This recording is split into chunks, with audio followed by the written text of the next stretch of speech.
هون بجبل عمان فيها شوف كل المدينة حلوة كتير. The military is going to tell me to get out of this area. So that's Iran right over there. agora que você não mora aqui, ando bem pra cá muito. My corner shot! Mohammed's going to let me shoot his gun into the air, right? Welcome to Yemen! واحد مرة صومالي. واحد هلا صوماليات.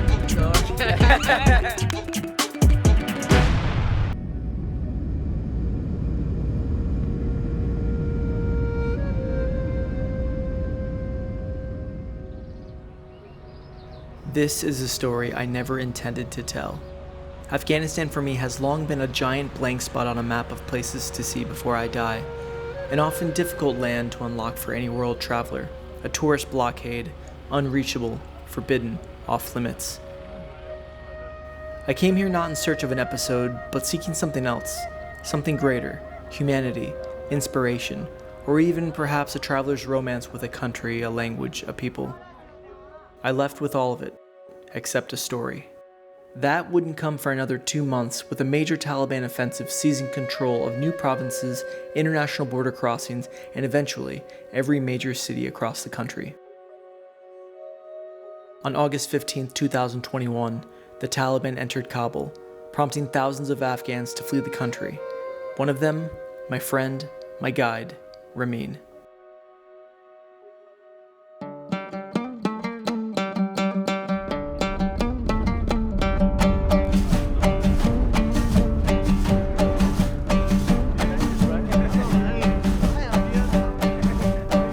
This is Ramin, my guide, my fixer, and companion throughout my journey around Afghanistan. It was during that trip, one stormy day in Kabul, when I discovered Ramin's passion for photography and his story as a professional photographer in Afghanistan. As we rushed to evade the perfect storm that was approaching us on that hill, we tossed around words and landed on the idea that one day I would return to tell his story and highlight the community of photographers in Kabul. Approximately 90 days following that promise made atop Wazir Akbar Khan Hill, my good friend Ramin would photograph a tragic page in history as he and thousands of other Afghans flooded onto foreign cargo and military aircrafts, seeking to escape a life under Taliban rule. After a long and arduous few weeks of travel and resettlement, Ramin agreed to sit down and share his story as a photographer before, during, and after the Taliban takeover of Afghanistan.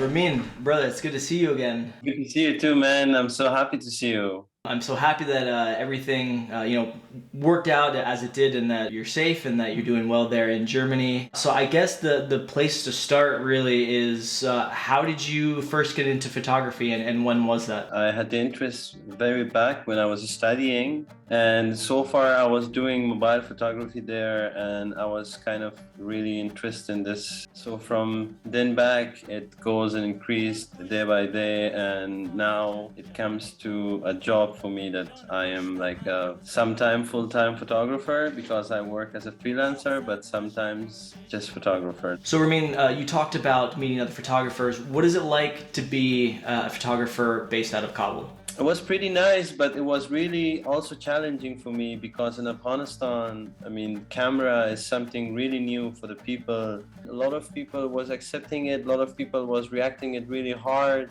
And with the police itself, it was really hard. If they catch you to photograph something on the street, and they would just put you in a lot of difficulties to bribe them again, to just give them a lot of money to get out of the scenery. So, this kind of problems were there for any photographer. But within all, of course, this the circle that I was doing in photography there, I really liked it.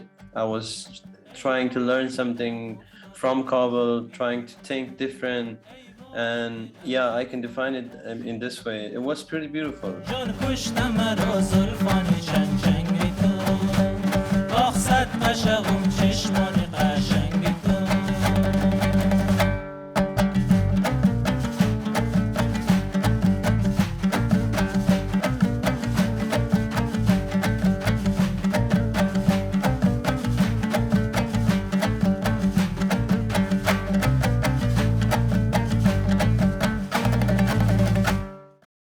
So Ramin, I want to talk to you about your last couple days in Afghanistan. When you decided that it was time to go, why you decided it was time to go, and I guess just walk us through the last couple days that you spent in Afghanistan. It was really stressful. It was really exhausting for people because I myself was there in the past days before the Taliban take over Kabul. So because they were coming to a lot of provinces and they were taking over a lot of provinces, there was a lot of stress, a lot of fear. I was trying really hard to get a visa to anywhere to just, get out of Afghanistan because the mentality I built up for myself is not something that I want to really, really live under the Taliban regime. The last day I was trying to get back home, and on the way when I was coming, the rumors came up that okay, Taliban are entering from the west gates, and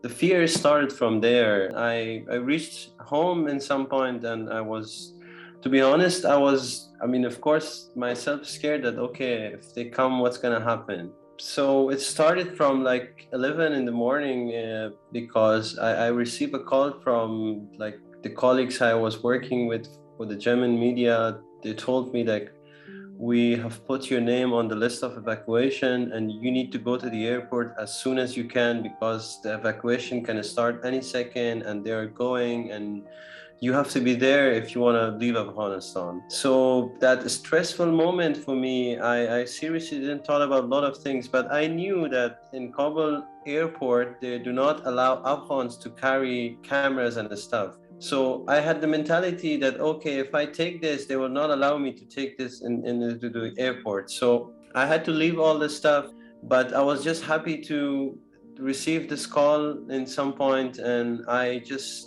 had my bag, which I carried my documents and my phone, and I reached the airport. So I get inside the airport and I saw this fear of coming something to people. A lot of people was so worried, they were so scared, they was just running here and there. So I finally managed to just cross the first door, the second door, and I came to the international terminal. I couldn't find any German there in the airport. I received this call. They told me that okay, we received the information that the Germans are not evacuating from tonight, but from tomorrow. The rumors, of course, appears on the airport that Talibans are coming, and the level of this fear really increased between the people. Yeah, so I was just really hopeless, and I was really fearful, and I really didn't know what to do there because I couldn't go outside. There was a lot of threat for even my life,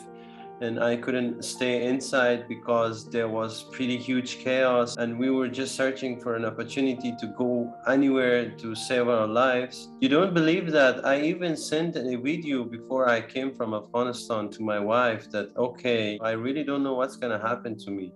I'm not saying goodbye to you, but I seriously don't know what's gonna happen. So this is the situation, and I am here and I'm trying to get out. It was 11:30 something when I saw some American vehicles, and so from there the vehicles came, and I saw some American soldiers that they were leading a small group of people towards their territory.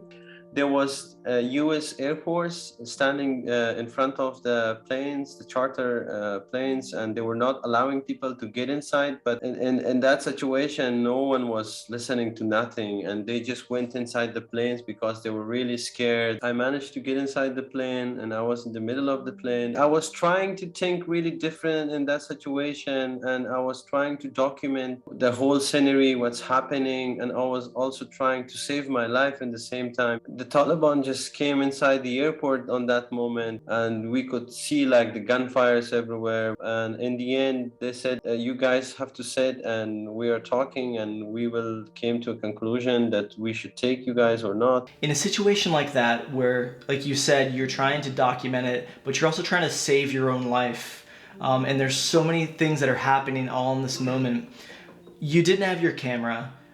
You just had your phone in your bag and your documents. What idea came to you, to think, I should be documenting this. That moments I couldn't really think of documenting that stuff, but there was certain moments that I was trying to really push myself to think different and make something out of it, because it was a historical moment for a lot of Afghan people and so far for the world itself. You know, when I think of events throughout history and the photographs that are historical photographs of all time, it seems like that the photographers at the time kind of had that mentality that they didn't know this was going to be a historical photograph, but they knew that it was important to document, and they turn out to be the most iconic historical photographs ever taken. I was just trying to get the pictures and see them later, that okay, what I have been through, because on that moment I really couldn't think of anything, because I was just trying to save my life. I was trying to find any possible way. Then in a certain moment, this Air Force soldier came and they said like, okay, we're gonna now go. Like I said, it is still so real. I cannot even believe it that just happened really quick, and I turned out to be in Germany. Being unsure what the future holds for the photography community or for being a photographer in Kabul with this newly established Taliban government. What is your future with photography? To be a better photographer, to be a photographer that has been recognized, to learn more and to do more. And now that I'm here, that's still the goal, and I'm trying to build up connections, build up somehow the community that I can, share my work. I believe to be a really good street photographer is to capture that really, really rare moments that happening on the street, to tell their stories in the art of photography itself. For me, past, of course, it's tragic. It's really unbelievable, but as an individual, I cannot do anything about it. I can just carry myself, carry my weight, and go on. This is what I learned from life, and this is what I would do. So yes, be present and be patient. I really like that, and I always live in prison, and it's happening here for me. Well, yeah, I think is inspiring having gone through something like that and being here with me and being willing to talk about something that happened like that. It's inspiring, your story. Again, I'm so happy that you're safe. I'm excited to see what more great things that you do and you accomplish. So much love for taking the time to do this interview with me and share your story with the world, brother. It's my pleasure to do that. I wish you good times, and I'll see you soon. Yeah. All right, brother. Take care. خیال کردم در آغوشی تو بودم وی سراسی مقامت هوشی تو بودم سراسی مقامت هوشی تو بودم. Ramin's story, like those of many, many other Afghans that left their homeland during those chaotic and heartbreaking final days, is not one that could possibly be captured in its entirety with mere words from a news article, nor summarized in an episode.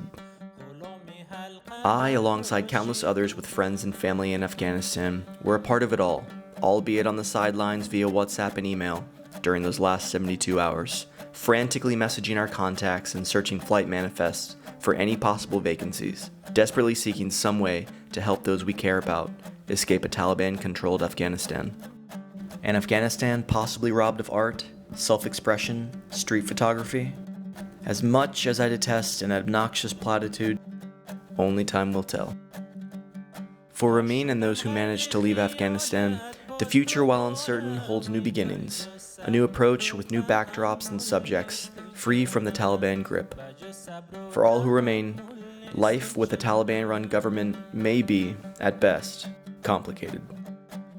Ramin and I finished the interview and sat together, catching up on life since the last time we saw each other that stormy day in Kabul. We ended our call with another promise, to one day meet again in Kabul. Until then, like waiting for that right moment to capture the perfect shot with this camera, we must, as Ramin so heroically proclaimed, be present and be patient.